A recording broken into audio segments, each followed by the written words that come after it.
Hey guys, Jason Christie here.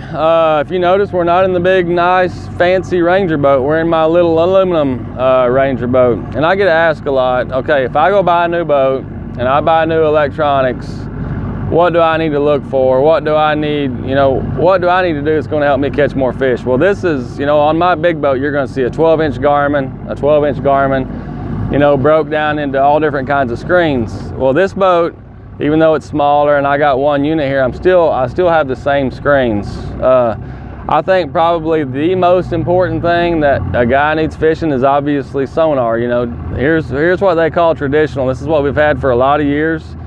And this is the clear view screen, which is more of a 3D, and I'm gonna blow these up bigger in a second where you can see them. To me, that's the most important, because I need to know how deep I am. I need to know if there's grass or brush or whatever. The second most important I think is the navigation chart, which this allows you to save waypoints. You can see our track there, where we've been. It's easy, and also a lot of the mapping shows you what the banks are like. I mean, if I want to go fish a hump out in the middle, it's really hard to find, in the old school days of just going out and fishing and idling with sonar. But the mapping helps a lot. But to me, these are the three basic things that you need. We'll just do it real quick. Here's a big picture of, like what I said, the traditional has evolved to in the last few years. This is like a 3D picture of traditional. This is what we call a Garmin Clear View. It just gives everything a lot more life look. It's almost like an X-ray model if you went to the doctor. There's a school of shad. That's probably another school of shad. As the boat's coming over, they start swimming down because they're scared of the boat.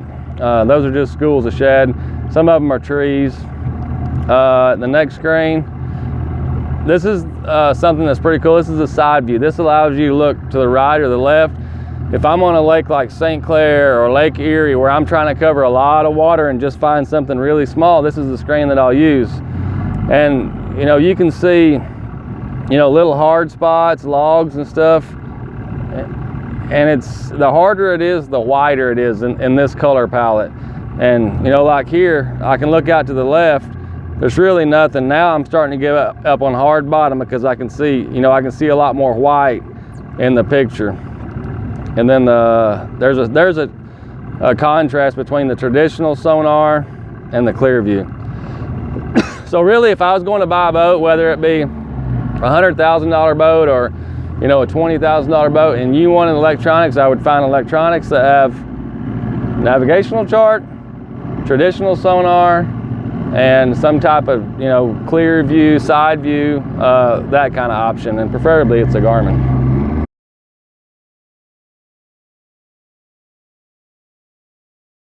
And I'm going to answer one of the questions that I get asked probably more than anything.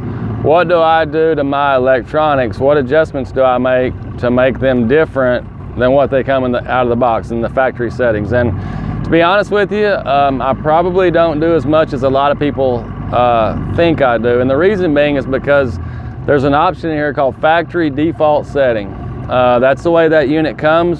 It's set up, and out of the box you're going to put it. And honestly, if you're one of those guys or women that are scared to you're scared to really get into the nuts and bolts of your electronics, it would probably be best to leave it on factory default settings. I know at Garmin, we try to set the factory default settings so that they're used, where you can actually go out and fish and see everything like you need to see it. If I had to pick three adjustments that I make, very simply, it would be the contrast of the picture, which is like your shadows and stuff, and then the sensitivity, your contrast and your brightness. You can see here it's set on default, and brightness is set on auto medium.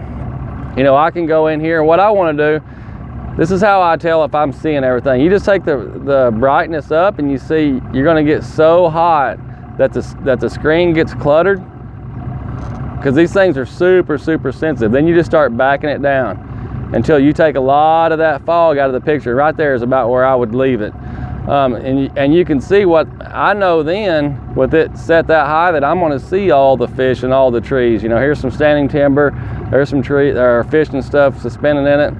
That's one setting that I would do, that I would mess with. The other is contrast. Contrast is, you know, is how hot you want to make or how white you want to make the bottom. I like shadows. I think shadows is how I see a lot of the fish. And it's kind of the same way. You can see right there where it's getting too hot and everything's getting really white. You know, that's too hot for me because I can't see any shadows, so then I start backing it down.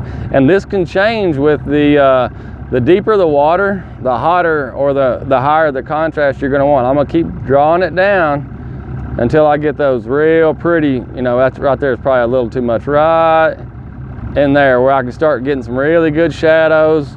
You know, a lot of my images are wider, and I have some darker ones, which tells me that they're bigger or smaller.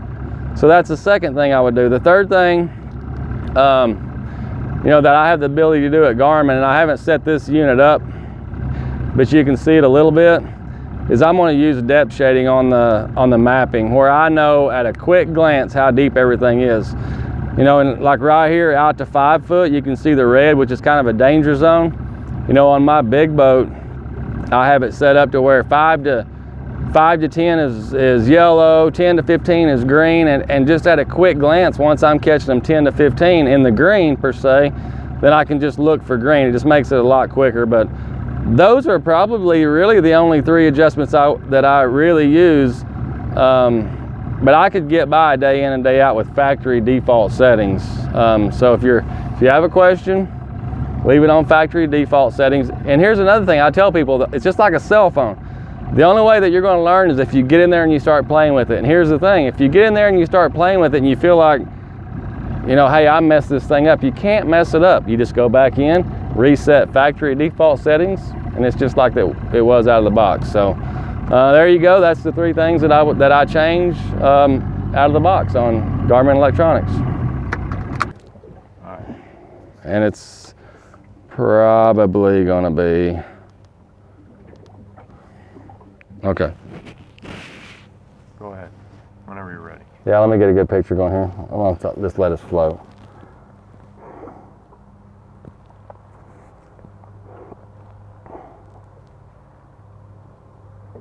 Okay.